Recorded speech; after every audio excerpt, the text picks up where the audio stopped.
Hi, this is Kevin Tomlinson with Draft2Digital. Thanks for tuning in. This is D2D Answers, and today we're talking about two of the most commonly asked questions we get regarding pricing.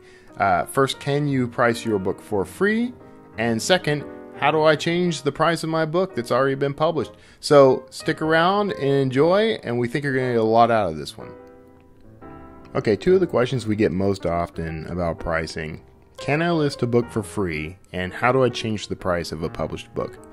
Now, in the first case, you can list your book for free, except you cannot list your book for free on Amazon or Overdrive. So you'll have to go by their minimum pricing guidelines. However, in the case of Amazon at least, if you price your book for free elsewhere, you can actually contact Amazon and say, I found the book at a cheaper price, and here's a link. So grab a link to wherever your book is being sold elsewhere, such as Barnes & Noble, Kobo, anywhere, Apple iBooks, and just let them know you found the book at a lower price. This also works for promotions. If you want to set a promotional price and you don't have access to Amazon's the KDP promotion and pricing tools, you can actually get Amazon to match the price to the lower price just by reaching out to them. So it's not always guaranteed. Sometimes you have to try a couple of times before they'll do this, but it does work pretty well, and people have been doing this for a while. So that is free in a nutshell. Now let's take a look at how to change the price of your already published book.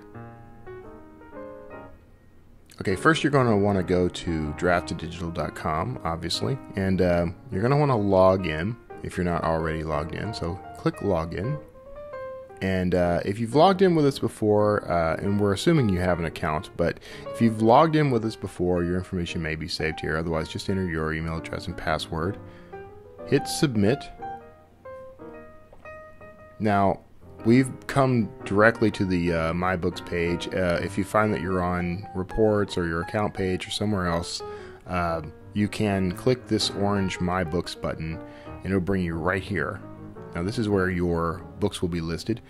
Right now we only have one book, so we're going to click the title of this book, and this is the one we want to change. Now there's a couple of ways to get to this next step. One, you can go over here to this edit book little drop down, and the step we're going to be looking for is publishing. That's where we set our prices. So you'll come to this page.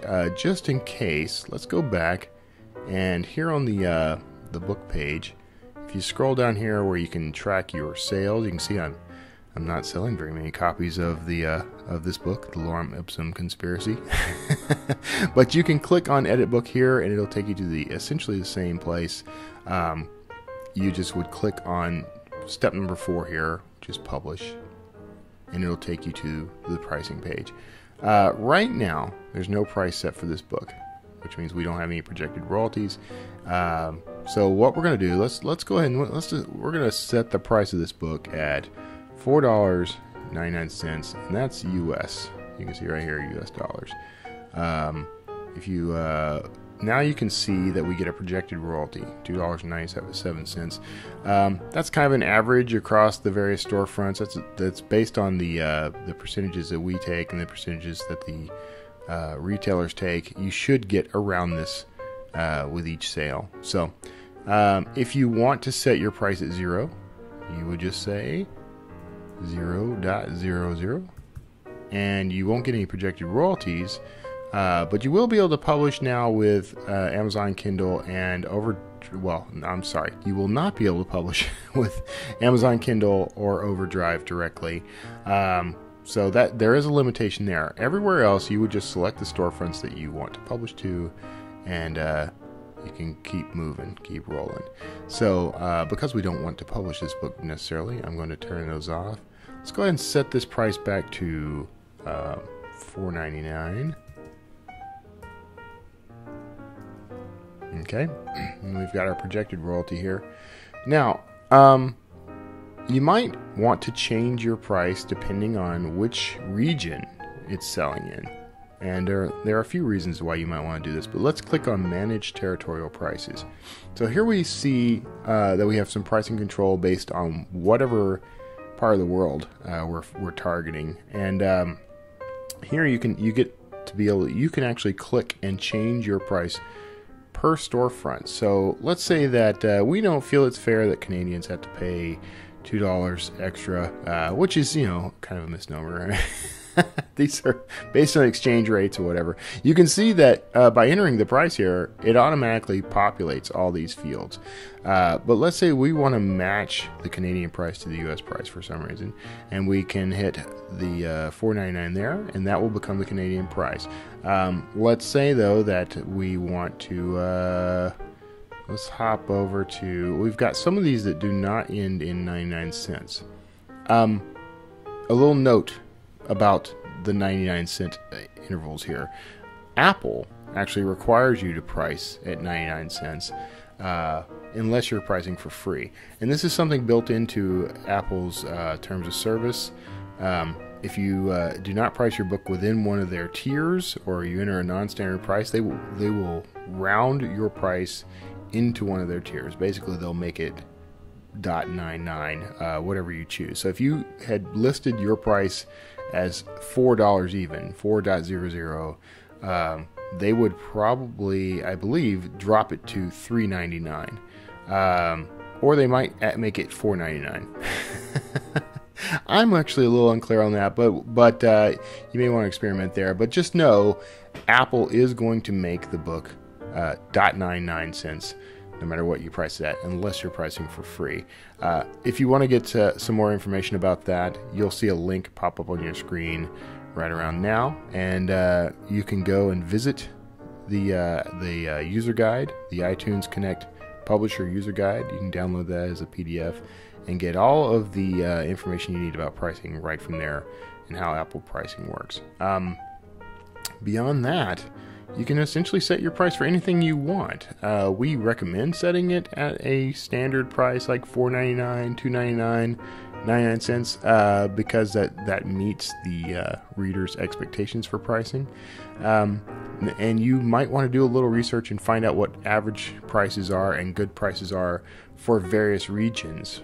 For example, in Indian rupees, you may want to price much lower than normal, because those books tend to sell better at lower prices. Most books tend to sell better at much lower prices because of the economics of the region. So these things are things you might want to keep in mind, but if you want to just sort of simplify the process, you can deselect anything here and you don't have to change a thing.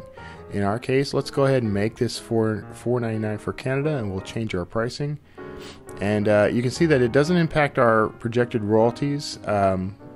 Those are reported a little differently per region. So this is just to tell you what to expect in US dollars in general across the board. If you've changed a bunch of your territorial pricing, your mileage may vary. So once you've got your storefronts selected and your prices set, you can scroll on down here, and you can check this box if you want to keep which storefronts. If you for example do not want to go directly to Amazon Kindle, but you through us, or if you prefer only to deal with Barnes & Noble and Kobo, you can select those storefronts, and when you click submit with this checkbox active, we'll remember your choices so that it's automatically populated the next time you come in.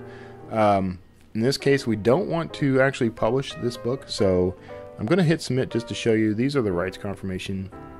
You're probably familiar with this, but you would select that you are the original creator of this content, and then you will confirm the terms of service and hit publish my book, and there you go. So pricing in a nutshell on Draft2Digital. If you have further questions, of course, you can reach out to us at support@draft2digital.com, and we look forward to seeing your best-selling success out there. So enjoy, take care, we'll see you next time. Hey, thanks for tuning in. If you have questions you'd like answered, check out the FAQ at draft2digital.com/FAQ, or you can read up on our knowledge base at draft2digital.com/knowledge base. You can also follow us and talk to us on Twitter at Draft2Digital, and on Facebook, facebook.com/Draft2Digital, and of course, hop over to the Draft2Digital blog at draft2digital.com/blog, where you can get great content that's aimed at helping you build and grow your author business. Thanks again for tuning in. I'm Kevin Tumlinson, and this has been your D2D Answers.